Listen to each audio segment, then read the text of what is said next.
আসসালামু আলাইকুম সবাইকে। আজকে আমি পাকা পেঁপে ভাজি করব। তার জন্য এখানে আমি পেঁপেটাকে কেটে এরকম কুচি করে ধুয়ে নিয়েছি। চুলায় একটা প্যান বসিয়ে দিয়েছি। এখন দিয়ে দেব পরিমাণ মতো সয়াবিন তেল। তেলটা দিয়ে দিয়েছি। তেলটা গরম হয়ে গেছে। এখন দিয়ে দিয়েছি একটা শুকনো মরিচ।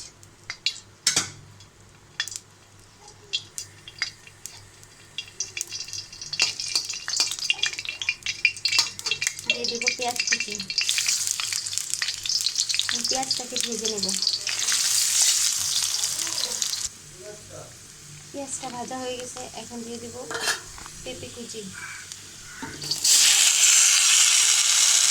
দিয়ে দেব পরিমাণ মতো লবণ।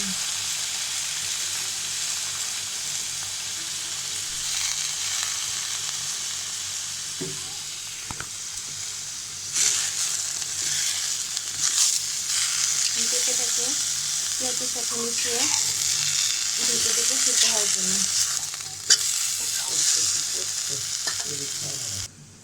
এখন আমি ঢাকনা খুলে পেঁপেটাকে নেড়ে দেব। পেঁপে থেকে পানি উঠেছে, সেই পানি দিয়েই কিন্তু পেঁপেটা সিদ্ধ হয়ে যাবে।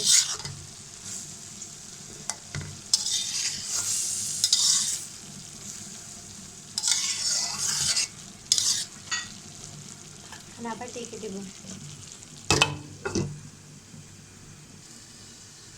এখন আমি আবার ঢাকনা খুলে দেখে নেব পেঁপেটা সিদ্ধ হয়েছে কিনা।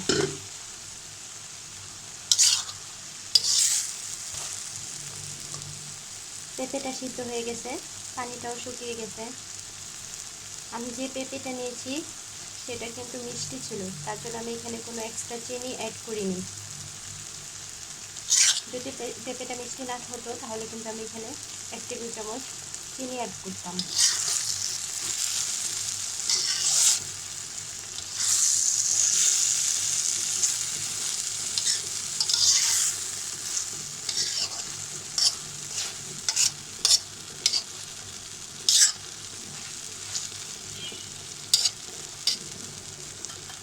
এখন আর 5 মিনিট অপেক্ষা করব তেলটা উপরে চলে আসা পর্যন্ত।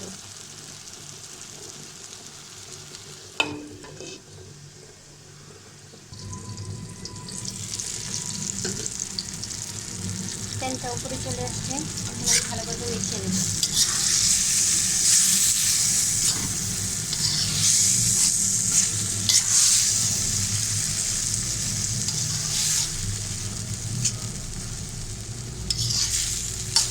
ভাজিটা হয়ে গেছে, এখন আমি তুলে নেব।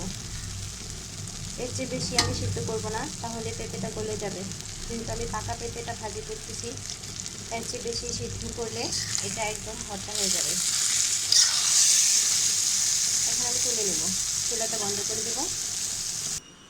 তৈরি হয়ে গেল আমার পাকা পেঁপে ভাজি।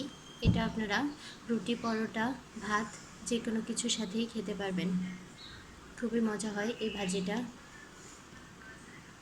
আমার রেসিপিটি যদি ভালো লাগে তাহলে আমার চ্যানেলটাকে সাবস্ক্রাইব করবেন, পাশে থাকবেন।